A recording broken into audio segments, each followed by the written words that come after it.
حرام مال کھا کے بنا تھا. تو حضور نے فرمایا پھر رب اس کی کیسے دعا قبول کرتا؟ یعنی دعا کی قبولیت شرط ہے رزق حلال، کہ آپ رزق حلال کھائیں، رزق حلال اپنے پیٹ میں ڈالیں. حضرت نعمان بن بشیر رضی اللہ تعالی نبی کریم علیہ الصلوۃ والسلام سے روایت کیا، فرمایا حلال بھی واضح حرام بھی واضح، ان دونوں کے درمیان مشکوک چیزیں ہیں، شک والی ہیں، جنہیں بہت سے لوگ نہیں جانتے. اور آقا علیہ السلام نے فرمایا جو شخص مشکوک چیزوں سے بچ گیا اس نے اپنے دین اور اپنی عزت کو بچا لیا. ایک حرام بڑا واضح، حلال بڑا واضح، اب درمیان میں ایک چیز ہے اس میں ششو پنج ہے، بھی یہ حلال ہے یہ حرام ہے. اب اکثر لوگوں کو پتہ ہی نہیں ہے. نبی علیہ السلام نے کیا فرمایا کہ جو مشکوک چیزوں سے بچ گیا، شک والی چیز سے بچ گیا، اس نے دین بھی بچا لیا، عزت بھی بچا لی، اور جو مشکوک چیزوں میں پڑا وہ حرام میں پھنس گیا.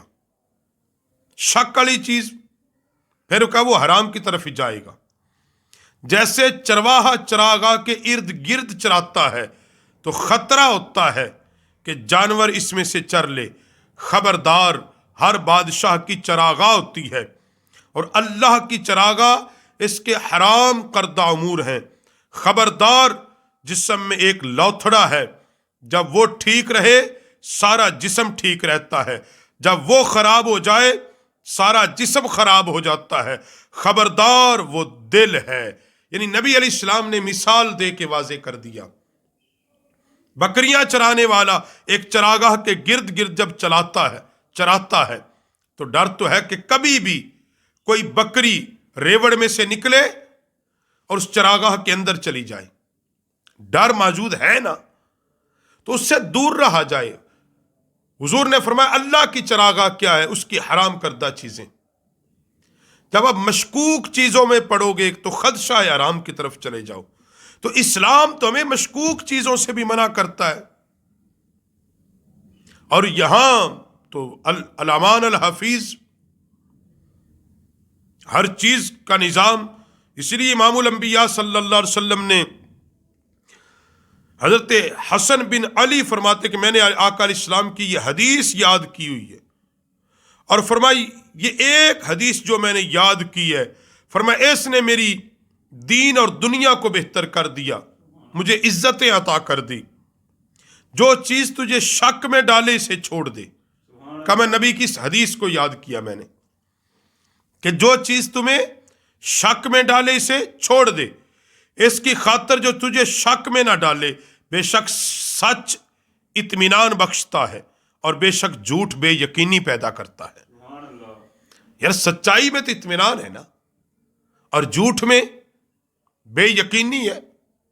آپ کوئی سودا جھوٹ بول کے بیچیں گے، بے یقینی تو ہے نا کبھی بھی واپس ہو جائے. مگر سچائی کے ساتھ جو تجارت کرو گے، سچ بول کر جو سودا گاہک کو دو گے، اطمینان ہوگا تمہیں بھی کہ میں نے جو بیچا ہے، میں نے اس سے جو نفع کمایا ہے وہ حلال ہے میرے لیے. یہ میں ایک مثال دے رہا ہوں آج کے معاشرے میں. اب کوئی بھی چیز بیچیں سچائی کے ساتھ بیچیں، جو رزق کمائیں تسلی کے ساتھ کمائیں کہ یہ میرے لیے حلال ہے. کتنے ذرائع ہیں حرام، لوگ کہتے ہیں نہیں. میں ایک چھوٹی سی مثال دیتا ہوں. ایک سرکاری ملازم ہے، وہ گورنمنٹ سے تنخواہ لیتا ہے، ڈیوٹی اس کی کتنی 8 گھنٹے، ہفتے میں ایک چھٹی اس کے لیے اعلان ہے. اب وہ 8 گھنٹے ڈیوٹی نہیں کرتا، جاتا ہے 2-3 گھنٹے اور پھر جناب وہ نظر انداز کیا اور لوگ چھپ کے آ گیا، یا جاتا ہی نہیں ہے، گھر بیٹھے تنخواہ لے رہا ہے اور ایسے ہی بس اس کو دے اور اس کو دے، جھوٹ موٹ کی حاضری لگ رہی ہے. اب یہ جو وہ تنخواہ اپنے بیوی بچوں کو کھلا رہا ہے، کیا یہ اس کے لیے حلال تھی؟ نہیں، یہ حرام کمایا اس نے. اس نے اپنے کام کے اندر بے ایمانی کی، اپنی ڈیوٹی پوری نہیں کی، کیونکہ وہ پیسے کام کرنے کے لیے رہا تھا۔ ایک مزدور 8 گھنٹے کام کرنا ہے، محنت سے کرنا ہے، مگر اس کے درمیان وہ آدھا پونا گھنٹہ مرضی کرتا ہے، نہیں میں کرتا۔